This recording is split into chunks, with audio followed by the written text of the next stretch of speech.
Hello students, आज हम करेंगे तुलनात्मक विधि, meaning and definition of comparative method.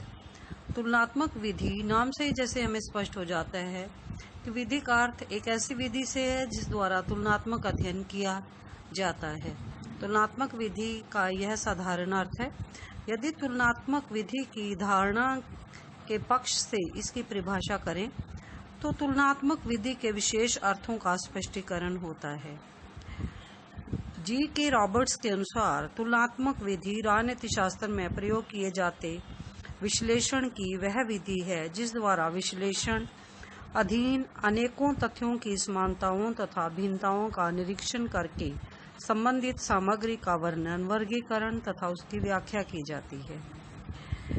Philips सी स्मीटर के अकॉर्डिंग एक विधि के रूप में तुलनात्मक विधि एक ऐसा विश्लेषणात्मक प्रयत्न है जिस द्वारा प्रारंभिक सिद्धांत विकसित करने के लिए, परिकल्पनाओं का निरीक्षण करने के लिए और प्रामाणिकता को जानने के लिए, विश्वसनीय साधारणीकरण निश्चित करने के लिए राजनीतिक इकाइयों के अंतर्गत समानताओं तथा भिन्नताओं के आधार के रूप में प्रयोग किया जाता है।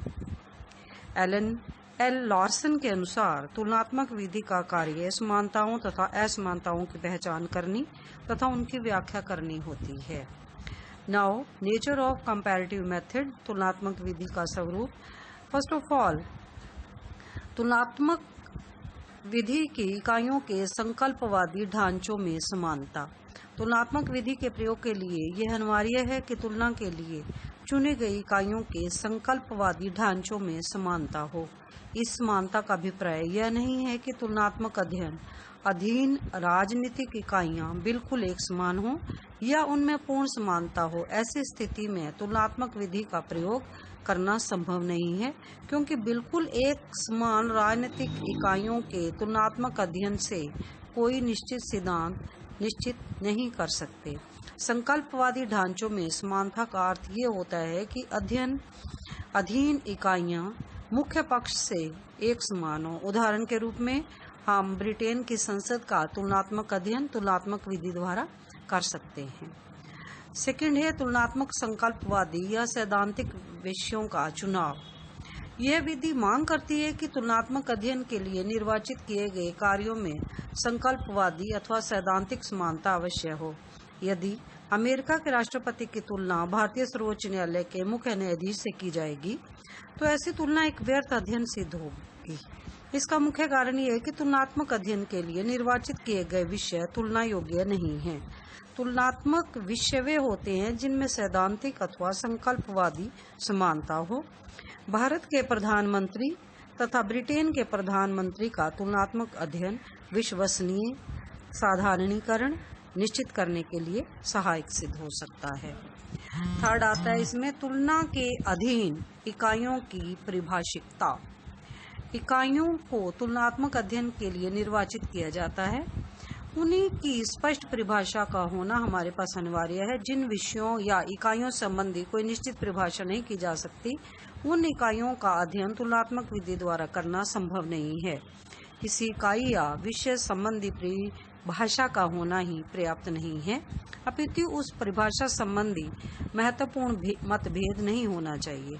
राजनीतिक प्रणाली, राजनीतिक संस्कृति और राजनीतिक समाजीकरण आदि के विषयों संबंधी स्पष्ट परिभाषा की जा सकती है। अध्ययन की निश्चितता। तुलनात्मक विधि का प्रयोग करने के लिए यह अनिवार्य है कि वे अपने अध्ययन के उद्देश्य संबंधी बिल्कुल स्पष्ट हों। इसके अतिरिक्त उसका अध्ययन क्षेत्र स्पष्ट रूप से निश्चित होना अनिवार्य है।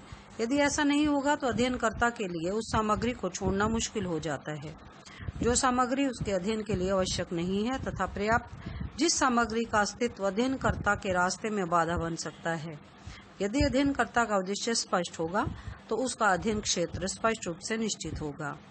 नेक्स्ट, सिद्धांत निर्माण के लिए अनेक अध्ययन अनिवार्य है। दो राजनीतिक इकाइयों का केवल एक तुलनात्मक अध्ययन सिद्धांत निश्चित करने के लिए पर्याप्त नहीं होता है।